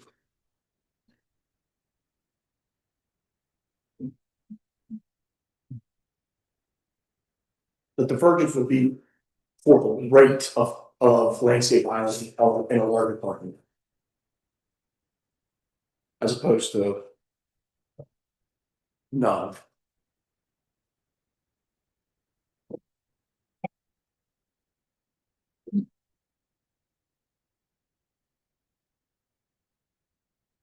Yeah, what you're saying is if it's 99 or less parking spaces, this doesn't even apply? Wouldn't apply. We would default the code. So maybe we should just specify that out, because it does, as it's written, it does, because it's saying shall be landscaped, but the reasonable inference is if it's not 100 parking spaces, it wouldn't need to be landscaped. I think that's a reasonable inference. So quick fix would just be lots containing less than 100 parking spaces shall follow code. That's the intention. And I think that's probably our general intent throughout our text. And it is, and your text does mention that, to the extent it's not specifically raised, I think there is some ambiguity there, whether that raises it or not, and, knowing what can be litigated. Yeah, we're not here to. Right, we're here to try to solve problems, not create it. The person by talking about, you say parking lot, landscaping throughout, and speak under the road. Right? Then you're back to that road. Yeah, okay, so. Yeah, let me double check. Trying to figure out where to add that language. I think so. Yeah, I think a couple of words in reverse. Yeah. So because the version is only 5, other not so. No. So. If we're squared away on that, I have one more. Yeah, to be very specific for whoever records this minutes, and God bless you. It's when it says, as stated in the section 7, site requirements for lots over 100 vehicles, needs to be inserted. Okay. Thank you. Page 21, Patience. divergence 14. One more item, and it's around I'll say mulch, the ability to sell mulch and so forth at gas stations. I understand that, right? But I would like to see a little bit more definition of scale of what that would look like, right? So something that would inference maybe more of bagged versus bulk, right? Or limited package retail goods, or something to define what we mean by that, so we don't end up with huge bulk mulch purchases and stuff like that. What page is that? Oh, I don't even have page numbers.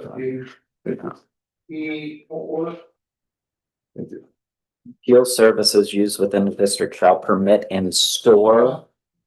Talk about a geographic area, not more than 10 feet wide of pavement by 20 feet wide of pavement, something like that. Something, I'm trying to think of those dimensions. I would think so. Home Depot or a gas station. Right. Home Depot's under the table.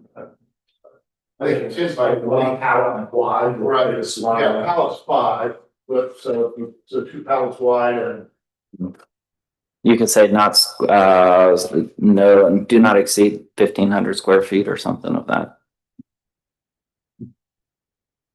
As well as limiting it to prepackaged, no bulk. Limited package, retail goods, customer self-service, or you can, I think the word store mulch also throws me off a little bit, as much as maybe display mulch.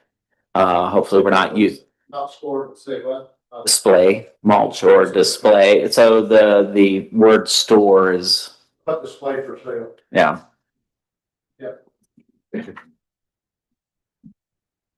Sorry, Mayor, I do have one, well, as we were talking through the structure, for staff. If there's a parking structure on this property, does that have to come back to us? There will be, so the final. Lost my train of thought.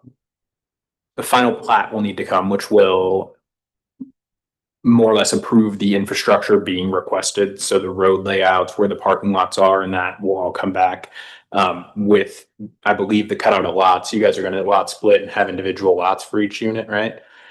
So yeah, that'll establish all where the roadways are, where each individual lot is as well. And it would establish parking, I think, to some degree, if not just splitting up the lots and showing you the sizes of the lots.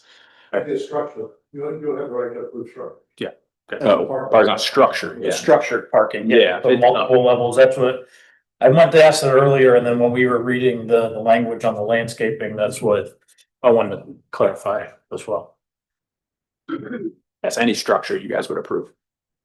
Thanks. Jason? No, nothing. Did we talk about uses? We want to be able to restrict, shooting ranges on, Take that out. okay, page 8. Shooting range, and then page 14, there's a parking restriction on shooting range parking ratios. Thank you. And you let that reference out, we can take Brendan reference out. I would like that. Thank you. No. Perfect. Thank you.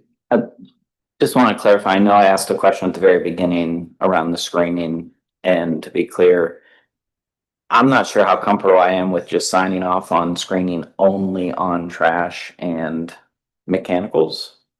Trash, mechanical, and then I don't know how to reword that though. Like, Get in trouble if I don't do that. So, I have an attempted rewording of that, okay, but I don't know that there is an agreement currently between the applicant and this board. So I'm speaking up, yeah. my attempt is to, I believe, address what the board's desires are. So when I read this, put that in the context. Screening shall be limited to screening shall be limited to mechanical equipment, trash, dumpsters, and between residential and commercial. It's broad, so allows for you during the site plan approval to have constraints or broad ability to approve mechanical dumpsters, as well as when there's mixture between residential and commercial. Now, the applicant was maybe not in favor of that, but that's how I currently have it worded. You tell me if you want me to redraft it, or if you feel the wording needs to be modified in some way. I think that typically covers usually what you would find in a screening section of a typical landscape code. Dumpsters, mechanicals, and use separation. With the exception of the mixed use. Right. Yeah. And, Except- I think that's fine, it's a practical matter, on sub area A, probably any residential use can be in a mixed use. And sub area B, it's just gonna be standalone, so there's no need there. And then you got the northern boundary issue you brought up, that's wrong. I think that was. I can, with the language, I can add also mixed where we're use. putting like height requirements and what can be used for screening, or are we covered there? You can add additional requirements for screening only as it relates to mechanicals, dumpsters, and now with the provision between residential and commercial. Anything outside of those specific elements within the site, you would not have any type of authority over. Understood. And so if you revert to your code, I think your code already talks. Yeah, about 6 to 12 feet, hedges, Yeah, stuff For like, dumpsters and stuff. You would have the ability to reference and require understood. any type of requirement. Changing the height in here, Right. and it would divert to the cliff code. if that's Correct. Got it. Yeah. Let's just say a bunch of these. So I could add the mixed use if that's desired, all of those things between residential and commercial, except, I had it drafted and I scratched it out, except, You said that makes. mixed use, Yeah. mixed use structure. Okay. Except mixed use structure is how it's currently worded in the draft that I have. Use. Where does that go? Mr. Long, where? Oh, that was. Page 17E, 1, item B. Thank you. Perfect. Thank you very much. Any other comments? No. Any other comments? The only thing I would add to that, which I'm fine with that language since everybody's in agreement, is all of us want to be careful that we're not subconsciously applying residential and our normal area of screening to this area. Because the type of screening we probably want in the Sunbury Gateway is probably a lot less than what we would require elsewhere. And I just kind of want to make sure everybody's cognizant of that. Staff, do you have any? I'll try to jump in and Vic, you can confirm whether what I'm going to say is accurate or not. So if it's drafted the way that you proposed, it doesn't mean that you have to revert to your development text. Because it's a PCD district, you are essentially creating the code and stating that as a site plan becomes introduced, you have the authority within that site plan to apply what you believe is appropriate, even outside of your development standards. So in some ways, a PCD district has the ability for you to be more restrictive. This is one of those instances that the way I'm interpreting it, you have the final authority at the site plan to have a more restrictive screening, as long as it's related to the mechanical dumpsters, residential, commercial. I would say that we as staff are going to probably lean on the development standards as a baseline, but it may be appropriate for you to reduce what is necessary as well as increase what is necessary depending on the use. So did I misstep anywhere there, Vic? Well, again, I think, you know, what you're establishing here is the baseline minimums. So yes, I mean, you know, if they're coming back and asking for something that is specific, that is allowed by our code, it's not specifically addressed here, and it's allowed, you know, not prescribed by this text, and it's allowed elsewhere in the code and not specifically referenced, then that would be allowable. But to the extent, you know, we're addressing screening around the, you know, mechanicals or whatever, that is clearly going to be within your, you know, your bailiwick, so to speak, at that major site plan review. Yes. Okay, I think I understand. Yeah. Any other comments, questions, any closing thoughts? Question. The question is, how we proceed from here? We will have a comprehensive list of the things that we have agreed to modify the text. As the applicant and developer team, we would propose for you to consider is to move this matter to a vote tonight on the condition that all these matters be addressed before and presented to your staff for review and approval before this goes to city council. That'd be our request. Great, thank you. All right, and the next step would be to go to city council, and then also for the major site plan approval, it would be coming back here. Is that right? And the final plat will also come And back. to council, right? Your major site plan is going to the council. Yeah, they go to both as well. It's two steps again. Thanks for answering all of our questions. Appreciate it. Thank you for your interest in working through all these tonight. A lot here. So we appreciate what we went through together. I'll make a motion to approve. Mr. Mayor. I will second. Well, second by Mrs. Miller. Discussion. Sean. Double checking here with Vic, but maybe some wording. Sounds like there's going to be a motion for approval. I would like to put in the meeting minutes at the end of it here that we reference some of the conditions that were added, as well as note that this also has to go to council.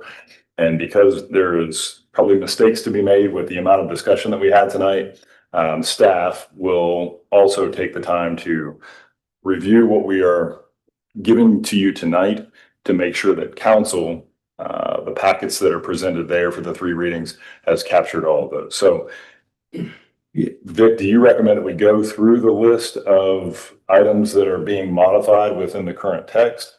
Or do you feel sufficient that we could just simply reference the meeting minutes and then be it passed on to council? I think the purpose is to make sure that each planning and zoning commission member is confident about what they're voting on. And it's fine if Sean just wants to read what he has. You took copious notes, correct? Is my understanding? I have a large portion of them. The record and I'm depending on Daryl and Alex to help me out here as we work through the wording. So Yeah, I would say this is what I captured. So tree survey required in sub area B if trees are impacted. We've confirmed the minimum unit size is already included in the document. Digital sign, only 1 per road frontage. Each sign a maximum of 70 square feet. The parking space width is 9 feet wide, except for those that are identified as compact spaces. And they'll consider spaces for delivery vehicles as site plans are presented. They've agreed to take out bed and breakfast and shooting ranges as eligible uses. Islands in the interior parking lots. The divergence applies to any unit over, or any parking lot over 100 spaces. Anything less than 99 or less is subject to the city code. Screening was clarified that it would, additional detail will be required at the next level when the site plan is approved. They've agreed to a 25-foot setback from the water impoundment. I should have added screening, yeah, as you've indicated, not only mechanicals, and dumpsters, trash, but also screening between commercial and residential uses, but again, not if it's a mixed use structure. Everything else reverts to the code. They've agreed that they can sell bag mulch, but not bulk mulch, in a square or in an area not more than 1,500 square feet. And if there are any parking structures approved, those will be subject to additional city approval.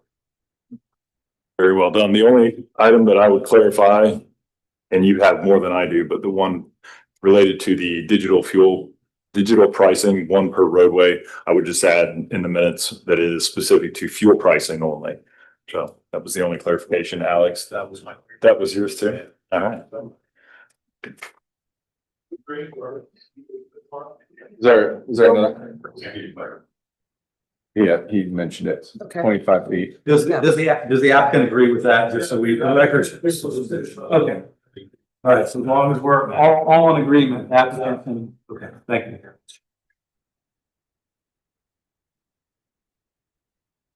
Just have one more minor one, and it was around the parking related to shooting range. That's just a delete. Yeah, thank you. Roll call. John, Yes. Mrs. Miller, Yes. Mr. Long, Yes. Mr. Soderman, Yes. Mr. Palma, Yes. 5 yeas, motion approved. Thank you very much. Thank you very much. Thank you for your time.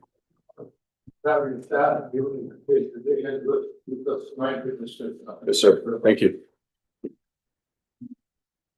Next item on the agenda, preliminary presentation, Kintner Commercial, 699 Stone Creek Way. The applicant is presenting a preliminary plan for 699 Stone Creek Way, a parcel in the Kintner Commercial Development. I believe we have the applicant here. Could come up to the microphone, introduce yourself. So you two gentlemen could introduce yourself, state your name and your address. Curtis Eckleberry, Advanced Civil Design, 781 Science Boulevard, Gahanna, Ohio. And then Troy Reynolds, I'm the Connect, I'm a contractor and engineer on the project. 80 Sunset Drive, Granville, Ohio. Great, thank you. All right, the floor is yours. What are you proposing, where, and any additional detail you can provide would be helpful. So this is part of the newer Kintner Parkway commercial area. So we're specifically looking at the South Kintner Parkway and Stone Creek Way corner, southeast corner. What we're proposing is a commercial use development or commercial use dental office specifically. Single tenant on this lot. So basic commercial use. To my knowledge, we're not asking for any backwards. We met with staff 2 weeks ago, maybe, and reviewed this. So we have just under 5,000 square foot building. Parking that needs to go. Great, any questions? Staff, any comments? Just for clarity, on some of the images, it does say West Cherry Street is the north road here. That is actually Stone Creek Way. So this does not front to Cherry Street at all. It'll be parallel a block south. Thank you. And sorry. What's the exterior I see the stone, but what's the, is that siding? Is that wood? Is that what? Board and batten. Right now, we're looking at a pipe product that's a specific brand, a cementous type product. I've had some other people suggest possibly some equivalent, wood product as well, like a manufactured wood product that I'm entertaining. Unless somebody objects to that, but we're kind of exploring both those possibilities right now. And I know Alice was explaining that along those corners, we were gonna follow up with to make sure that that was acceptable, or. Yeah, so this would be similar to the, like behind Wendy's, there's an orthopedic office. So I, So- myself and two other, partners developed those two buildings, and you're correct, it'll look very similar to both of those throughout most elements of the design, with one exception of instead of a double pitch roof, we're looking at a single pitch roof. And I should probably add is there was, since I submitted these to you, Alex, the structural engineer came back to me and said we could actually get away with a lesser truss depth height, which will kind of overall lower roof. We were still well below what the requirements were, but we should be able to drop everything about 14 inches. Should. I actually had a couple of questions. I also thought they were similar to the ones behind Wendy's, and that We're not that great. it's fine. Those very nice looking buildings. The maintenance of those buildings, you know, those are type of the format and everything is kind of new to the area. Is the maintenance doing okay in those buildings? So by building another one, we're not making a pattern that we're going to have a whole bunch of buildings that are going to need a lot of maintenance at the same time or go down. I mean, are they holding up well? Yeah, we haven't really experienced anything other than outside the normal stuff or one-off things. Otherwise, no, we haven't really had any major issues with that. I think we first one was what, 6 years ago, maybe. It's basically like thin concrete with wood fibers in it and paintable and, right? I mean, that's the material we're talking about, right? Yeah. Okay. Yeah. I mean, the alternative longer lasting option is vinyl, and I think we'd prefer not to do that. So You have that mold that grows on them. That's kind of where I was going, you know, trying to make sure that we're not approving something that has a lot of ugliness that comes with it, with maintenance. The other thing is, you mentioned dentist, and I noticed that we've got quite a few dentist areas. Do we have a high demand still in Sunbury for that? I mean, seems like The tenant's actually next to Kroger. He's Oh, wanting to okay. get his own separate building. so that building where it is by the Tim Hortons. No, he's in front of the next. Okay, so that That's one. been Oh, set. wow. Okay, so that one. Works in this spot. Nice. But to answer your question, yes, it doesn't seem like we'll ever run out of need no offices. Well, I know that's, I just wanted to make sure that we're not artificially, because that's what I thought so too. Started on Dell Office in 2008, I think I've got close to 500 of them in central file. Each practice requires about 1,500 patients, and as long as cities keep growing, there'll be a need for more dentists. They seem, I mean, there's a place in Dublin where there's 5 general dentists in the same part of the pod, they're all excel. So, as you know, we've talked a lot about parking tonight and everything, and I see that there's a lot of parking spaces here. There's more than necessary, and that's based on the end user's requests, is how many parking spots you would like to see. And that's generally what we see, that we're above the minimum that's required. We're generally going for more than one, so. Well, especially where it is and everything. I'd be, when we get further in, I see the landscaping and everything.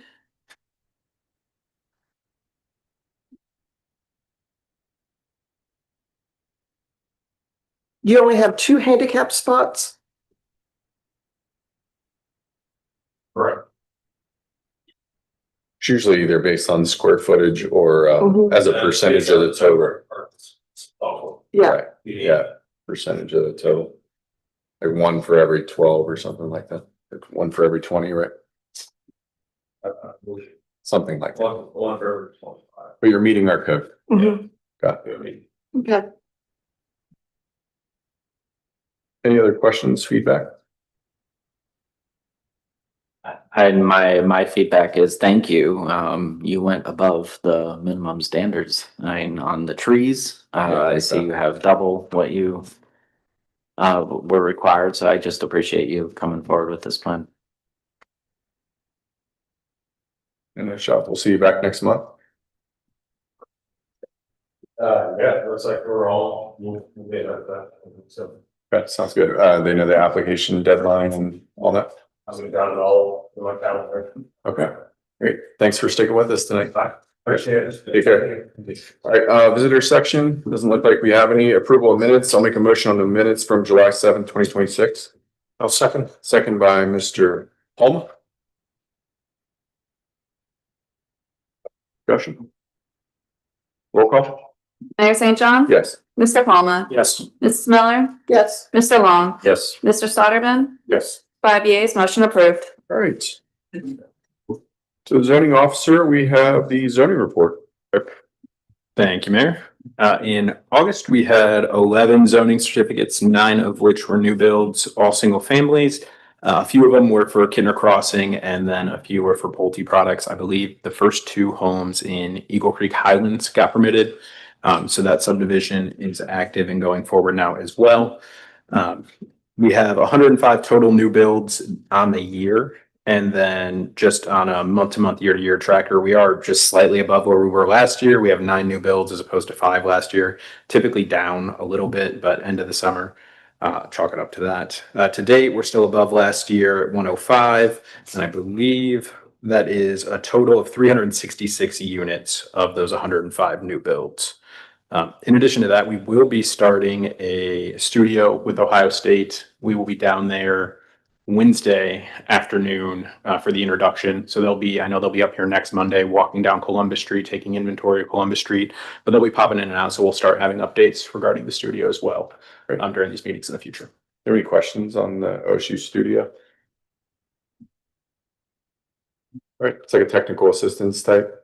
Yeah, so more or less what a studio does is just gets the students an opportunity to learn in a practical setting. So one of the things we're doing is looking at North Columbus Street, Columbus Street from State Route 36 to the north, all the way down to the city limits to the south, just taking inventory on what we have, what areas we're lacking, what areas we're doing good at, and just generally providing a plan for us, one, for Columbus Street specifically, but then looking at streetscapes on a broader scale as well. So in residential or commercial corridors, they'll suggest a recommended streetscape going forward for us. So it'll tie in, I think, well with what the Parkway master plan has kind of started to build on, what the Shrimp piece is also building on, and then work with, I believe we have American Structure Point starting work on Columbus Street as well. So the goal is that the studio is kind of going to get the ideas rolling, and then technical engineering review aspect of it will be through American Structure Point, and they'll be assisting along the way. Any questions, comments? Question on the subdivision build out, as that gets to 100% per subdivision, is there checks on far as them meeting the requirements of their development before they get to 100%, before they can fill their last house? Like how does that work? Are you talking specifically on like the single family residential? That or even Meadows at Sunbury Apartments? Yeah, there are. So we walk through, and this is typically engineering. So anybody else has more information, please jump in. But there's typically a checklist at the end where we'll go through and look at the condition of items that will be dedicated to the city, such as roads, but then other items as well, making sure we're consistent. As far as individual lots, those are typically through the residential zoning certificate, but that's all verified. So as the lots are being built, those are being verified as we go along. And then at the end of the process is just what's being dedicated, what's being turned over to the city, verifying that that is checklist and valid as well. And if there's any corrections to be made, they'll go back and make them and then run through the checklist again if needed. So. Any comments or questions on the zoning report? All right, discussion, new business, Mr. Long. Not to mention. Mrs. Miller? I have two things on new business. Or it's kind of old. Are we going to in the future look at the new zoning code or go, what are we looking at? 6 months, 9 months, a year? I will try to jump in. So, right now we have what was provided by the Verdantis team, and we've engaged in engaging the services of MKSK to finalize that. The Verdantis piece took us only so far, and there's some other elements that we need to incorporate, identify, and look at. Also have participation with that with the team that was created, and then also participation with council. So, long story short, yes, MKSK will be assisting us here in the near future to identify your timeline. I think we're looking for a proposal from them within the coming weeks. And then as soon as we get that, hopefully prior to the end of the year, we're hopeful to get some type of document finalized and across the finish line for adoption. Now that's the goal. We'll see how that goes. Yeah, I mean, I would just add, I do anticipate that there may be some changes as a result of the data center research that's been going on as well. And so that's one thing that we're trying to kind of figure out how to fold that into the public approval process. It's a great point. Did you say by the end of the year? Yeah, it won't be approved by the end of the year. I think we Okay. have a document. Okay. Yeah, a document. Wow. Yeah. Okay, because that's like a full reading across this body and multiple readings at council. Yeah. We'll have you a good document for review by the end of the year. Maybe. Okay, good. Maybe that's a safer bet. That's still a fast timeline. Good luck. Thank you. Yeah, appreciate it. The second thing is, are we changing light bulbs in the street lights? All the time, but No. what do you mean? Like the standard light bulb? Yeah, because, just an example, going down Sunbury Meadows, there's two different type of bulbs. And are we standardizing or are we just going what's cheap or? I can take a stab at it if you want. I can take a stab at it or. Yeah, there was a time where we did look at like retrofitting all the light bulbs all at once. It was like totally uneconomical to do that, even based on the electric usage. I mean, we still do have sulfur lights. Those are typically like the bright orange lights, but as we're replacing or a new subdivision goes in, we have kind of the standard for subdivisions, which is 3,500 Kelvin, 3,000 Kelvin-ish. I don't know, it's supposed to be like more of like a neutral tone, not super amber, but definitely not bright light. We went the wrong way probably 3 or 4 years ago and brought it back. But then on our main thoroughfares, we have a kind of a higher Kelvin light, more of a daylight light. So we are getting to standard, but we are not, we don't have an initiative that's like queued up. We're going to spend $150,000 to go replace all the lights. I wasn't interested. I just wanted to make sure because sometimes it's when you're driving down and the different colors, That's fair. it gets very distracting. That's fair. If there are, I'll say if there's safety situations, please let us know. I'm sure our team could address those. Okay. That's why I avoid driving at night. Same. Any other questions? Any other questions, Mr. Slaughter? No. All right. Next meeting. All right. Next meeting, September 28th, and I'll make a motion to adjourn. I'll second. Second by Mr. Long. Discussion. Roll call. Mayor St. John? Yes. Mr. Long? Yes. Mrs. Miller? Yes. Mr. Soderman? Yes. Mr. Palma? Yes.